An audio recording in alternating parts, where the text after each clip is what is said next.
Hey, Reina, welcome to the show, girl. Thanks so much for having me.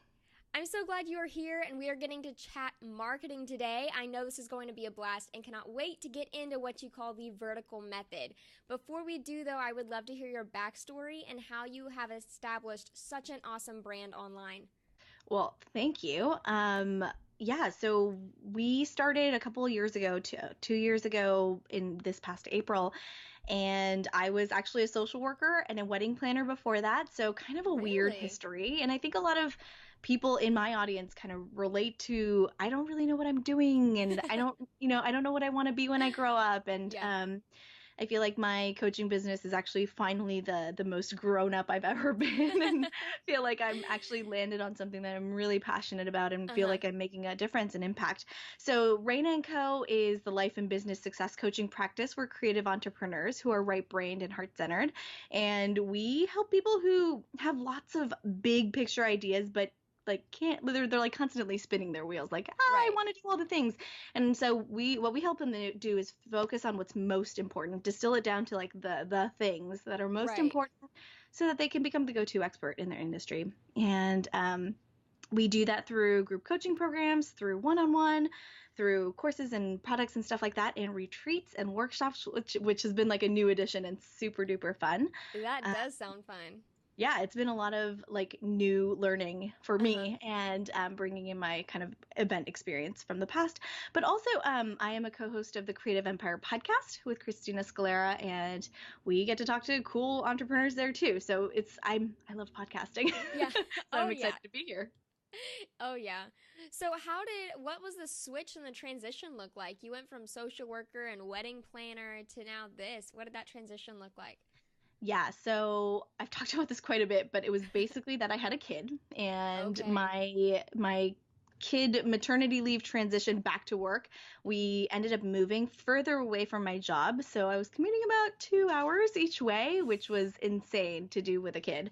Yeah. And there were just a couple days where my son was screaming in the back seat. I had to drop him off at his daycare, and he was just Mm. not a happy camper. So I kind of decided, with a lot of leeway for my team and my stuff Uh-huh. back at work, but I told them, I don't think I can do this for very much longer. So I gave them about 5 months after I came back, and yeah, decided that I was just going to quit cold turkey. Didn't Right. have an exit plan, didn't really know what was next, except for that we had saved up and we had like a budget and figured out all of the money stuff. And then also I had figured out that in the wedding planning side, I really liked the growing of other creatives businesses, but Uh-huh. I didn't have a business for that. I had a business for wedding planning. So I was like, okay, I don't really know what I'm doing. But basically, I quit wedding planning as well. And I thought that there was going to be something more coming. And I didn't think it was entrepreneurship again, but here I am. Nice. Well, that's awesome. So I know we are going to be talking about a strategic method to becoming more visible online, which I love. You have what you call the vertical method. Let's just start with what you think a vertical is. Like, how do you explain that? Yeah, this is such a visible, like I like to think of it in terms of like a visual branding board. But so Hmm. for I like people that. listening, it might be a little bit complicated. So we have a freebie for you in case you want to actually see it. Mm-hmm. But what I see when people pitch me on the podcast, pitch me as Reina and Co for our blog, whenever there's an opportunity to collaborate on content, Right. I see that people are making a lot of mistakes. And so this is the method that I use for myself. It's the way that I teach my clients to do it, especially if they're feeling a little bit disorganized or confused about how to, leverage the content they already have. Mm-hmm. This is what I teach. So basically, the vertical method is figuring out what are the most important content areas in your business. Mm-hmm. So I'm not one of those content experts. I'm not, like that's not my business at all. But here is the way that I look at that visibility. Right. When you have specific content areas that you are going to get really good at, people know you for, you're going to talk about the same 3 to 5 things, Yep. right? You're not going to talk about when you're talking about marketing, you're not going to be talking about chocolate. Right. That's just, or changing tires. That's not going to be the examples Right. that you're going to give. And so when you get really, really clear on what's most important in the messaging that you do, it's going to be so much easier to go and be visible, go and draw that audience back into something you're doing, Mm-hmm. give them something more important to them, and then ultimately, hopefully, be able to sell them, right? And bring them back into your audience. So, two things. One is that I think visibility doesn't have to be this way, where you just like, oh, I got visible, but nothing happens. Mm-hmm. That's one thing. And then the second thing is, I think people make funnels to be so confusing. And this is Yes. like the most simple funnel method I've ever seen. So Perfect. basically, it's a grid. It is, a 3x6 grid or a 5x6 grid, whatever Uh-huh. the grid size is across is whatever, however many verticals you have. So essentially, a vertical is kind of like if you had an old timey newspaper, right? One section would be business, one Right. section would be sports, one section would be, I don't know, entertainment or something like Yeah. that. So those are the categories in your business that you talk about, right? So each one has a column in this grid, and then the different levels. So from the top, you're going from free content, no opt-in, kind Mm-hmm. of like this podcast. You're giving a ton of value, and you're getting to know me, you're getting to know Haley, Right. whatever it is, right? That's the free stuff. Second tier is free with an opt in. So, what are the things that you're giving value with, but in exchange for something really simple like an email address? Spot in your email. That's an investment of your space. So, that's the second tier. And then the third tier is a tripwire product, or some people call it a seed product, something Mm-hmm. that's in the neighborhood of like $20, $30. Right. Super simple to buy, not really complicated. And then further and further down, it's the higher end offers, Right. right? It's counterintuitive because it's lower on the chart, but whatever. Um, and then these can be the one-on-one products, the things that you, maybe your coaching services or your Mm-hmm. design services that take a little bit more time, or they can be, higher end e-courses or something in between the Right. $30 and however many dollars. Right. So it just kind of breaks it up so that going from the top of the funnel, what the steps are, Mm-hmm. that people will see, and it organizes it for you. So, say for instance, you write a blog post about, I don't know, the design components and color, right? You're going to lead them into something that makes sense for that. Like, here's a color wheel that you should use when branding every time or something. Right. And then leading them into a product, leading them into a even bigger product that's a little bit more involved. And then here's the catch I think that people miss and also translates into the visibility piece.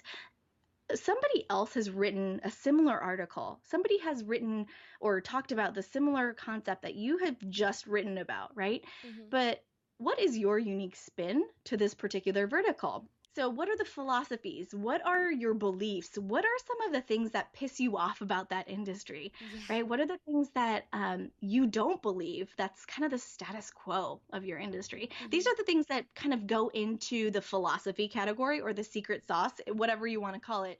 But it's basically your stamp on that particular topic, right? So you're going to do this with every single column, every single vertical.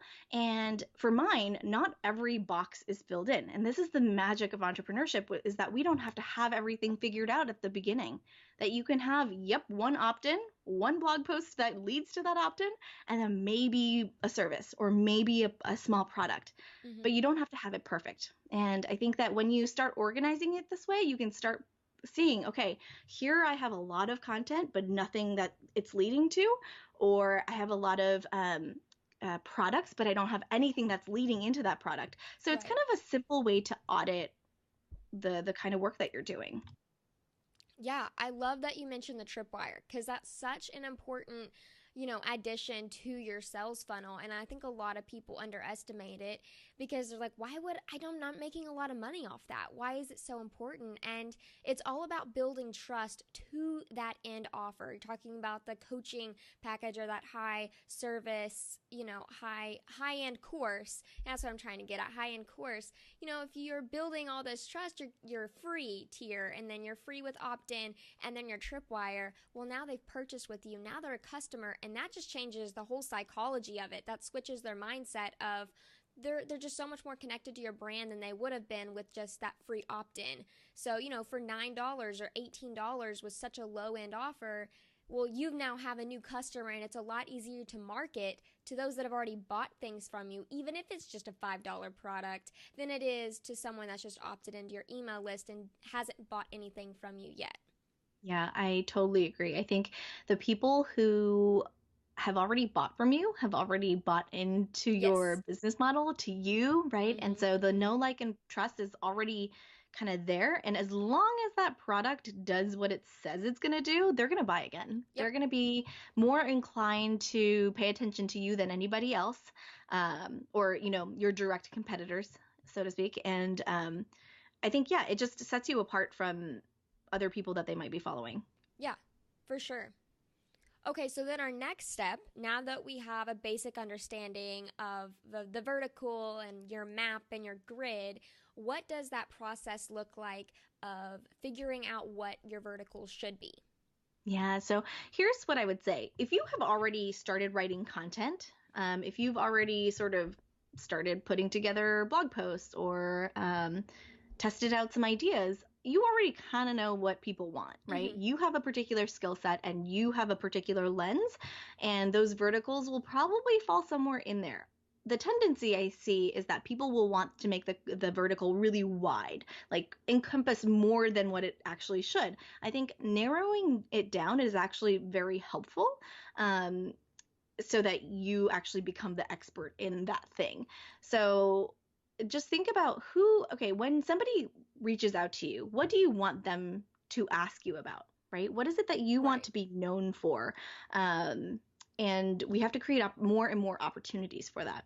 And so if you're not really clear on what those topics are, no one else is going to be, clear on what those topics are either, Yeah. which is why the verticals are really, really important. Yeah, so tell me your original question again, because I don't think I answered it quite right. No, yeah, I think you did. It was just how do you figure out which verticals that you should do in your business? So, you're Yeah, saying figure out what people are asking you, what are you known for, and then go from there. And, you're saying pick 3 to 5 verticals, right? yeah, pick three. I Yeah. would say, like, if you're newer, pick like 1 to 3, and then if Yeah, you have a okay. couple more, that's okay. But I don't want you to get so wide that you are talking about so many kind of disparate things. Another thing too is when you are starting, like you said, Haley, like knowing what people are asking for is really important. Just because I want to write about, this life coachy stuff, that might not be what my audience wants. Yeah. And so I might have to hone it down and give them what they want, and also maybe include the stuff that I find is really important for them too, Right. kind of like tucked in, but not necessarily like that's the most important thing for them, because it's not. Right. So I think the things that do best are things that are very tactical, things that you can apply immediately and get quick wins from. Yeah. Oh, I agree. I see a lot of blog posts out there that aren't step by step, and they're just one really long blog post. I mean, they break it up into paragraphs, but a lot of the content that's going to draw people in, you just have to put a few more seconds into it by breaking it up with headlines and more step by step. Like you said, tactical advice. I like that you said that for sure. Yeah, I think too, this is not related to content organizing necessarily, but we always think about our graphics and how they translate into the marketing as well. Because Mm-hmm. if somebody doesn't want to click on it, it's probably because it looks boring, right? And Yeah. we put a lot of time and effort into making it really appealing for people, and Mm-hmm. to feel like it's really something that they would find to be really interesting. And I don't know if you've talked about this yet, but we like to use the CoSchedule headline analyzer. It's a cool tool. So you just Yes. Google CoSchedule headline analyzer, and I think it pops up and it gives you a score of like how SEO optimized is it? Mm-hmm. Is somebody actually going to click on this, and gives you a grade. So I find it to be a really cool tool. Oh, yes. Yeah, we talked about that in episode 4 with the headlines, and that's a fantastic tool. I love that it gives you a grade. It makes it so easy. And then it'll tell you exactly what to fix or, where to go from there, which is good too. Yeah. Yeah, I used to get like 40s. I was like, I am a terrible headline writer, but I've gotten better now that I've learned some of the tips and tricks. So don't feel bad if you get like a 30 or 40 at Yeah, the no. beginning. It's good to know and then tweak it. Okay, so now we have our list of main verticals. So we've chosen 1 to 3. I think 1 to 3 is a good range.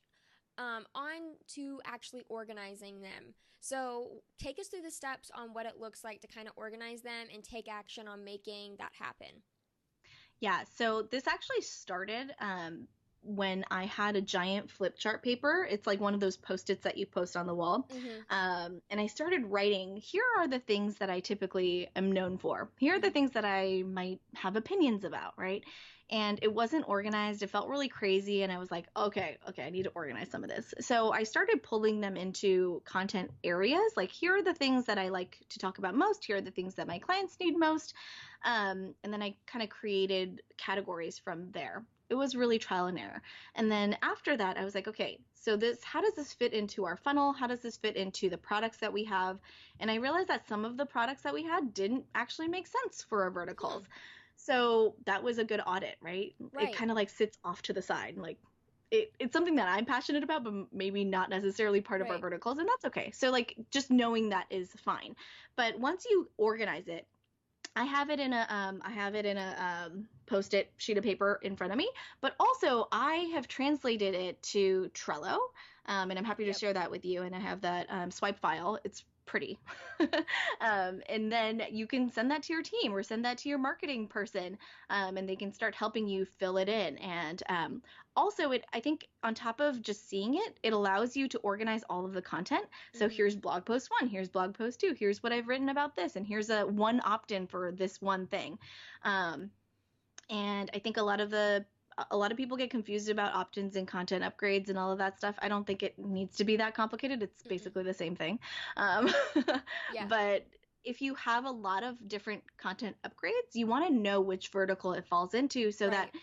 if in case you write another blog post that's sort of remotely related, you can refer back to that and not create something from scratch. Right. Um, yeah, so that's kind of how I started organizing it. And I would say we've done it really piecemeal. We've done, here's one thing that I want to create. So everything that's in a post it form is stuff that I want to create. Everything that's already on the sheet of paper is already done. So Nice. it kind of like helps me track, okay, this is still in progress, and then this is Right. what's coming up. I like that. And I like how, you talked about making sure the content fit in the verticals. Because let's say you have three verticals and that's three different products at the end of the vertical.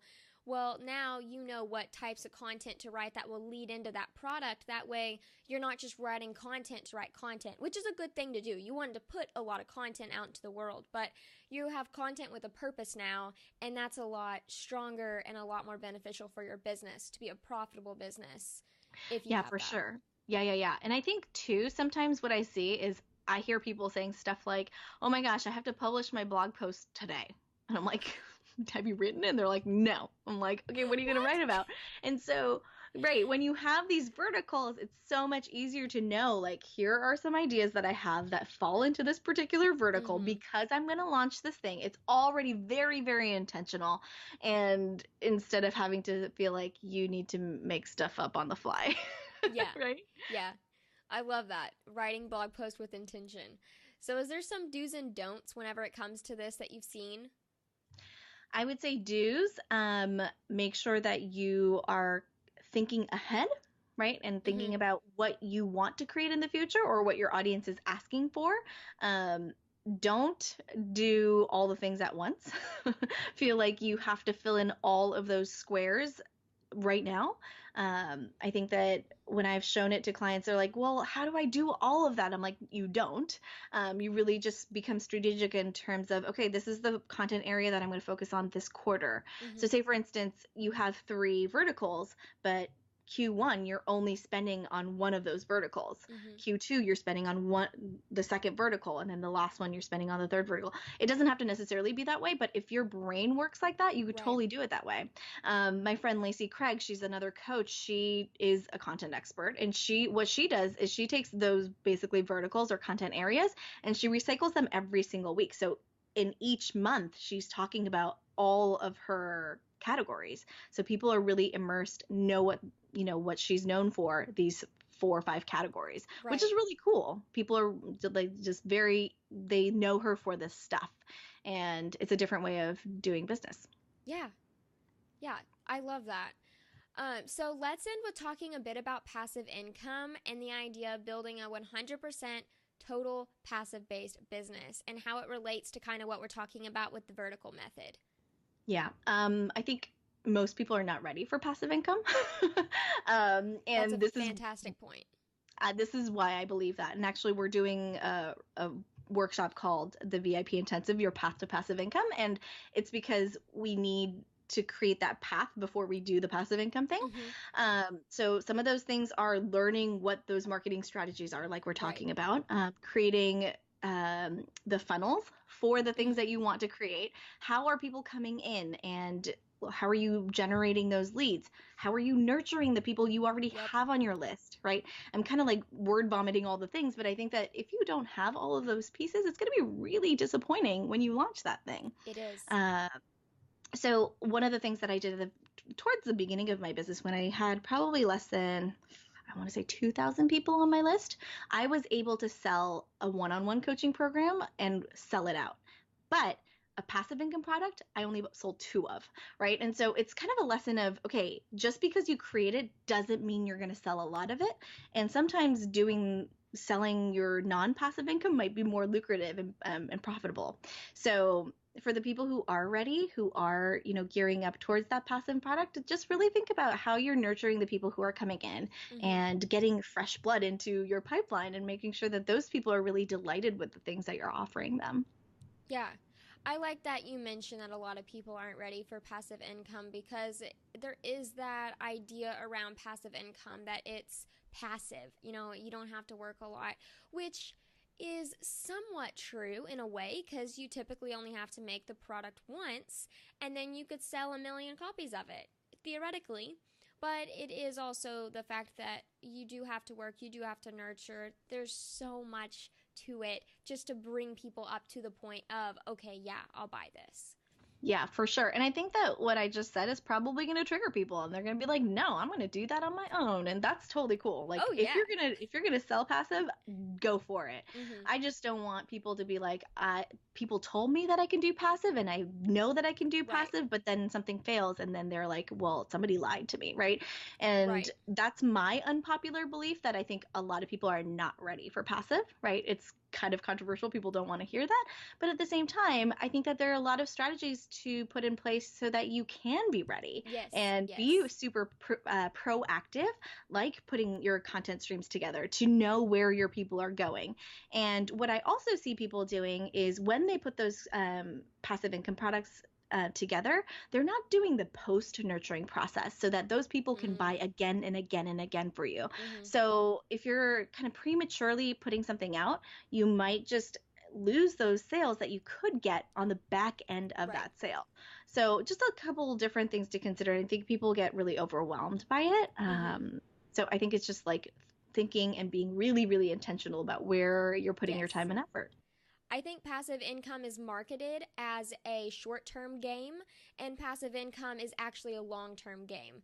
Passive income is all about nurturing community, audience, and building trust. That is four main ingredients to successful passive income business, and those take time. It's not something that you can whip up an Instagram account and all of a sudden have a really active, engaged audience, or whip up a Facebook group and automatically have 7,000 super active members. Like those take sometimes years to develop. So and I always, if I have a client that I'm coaching, I always say, what is something that you can sell today, even if it's a service, even if it's a product, like a physical, or not a physical product, digital product, like Mm-hmm. a printable that you could sell. What is something that you can get out today and sustain yourself while you're building up your audience so that you can in the future have passive income? And if you already have an audience, then that's a different story. But yeah, so I'm glad you Yeah. mentioned that. I totally see that. When I was starting my coaching business and I had a lot of clients who were at that place, they're like, I have this idea for a course. I'm like, great, tell me about it. And they're like, I want 25 people to get into this thing and it's this $5,000 thing. I'm like, cool, that's great. How are you going to sell that? And they're like, on Instagram. I'm like, how many people do you have on your list? They're like, five.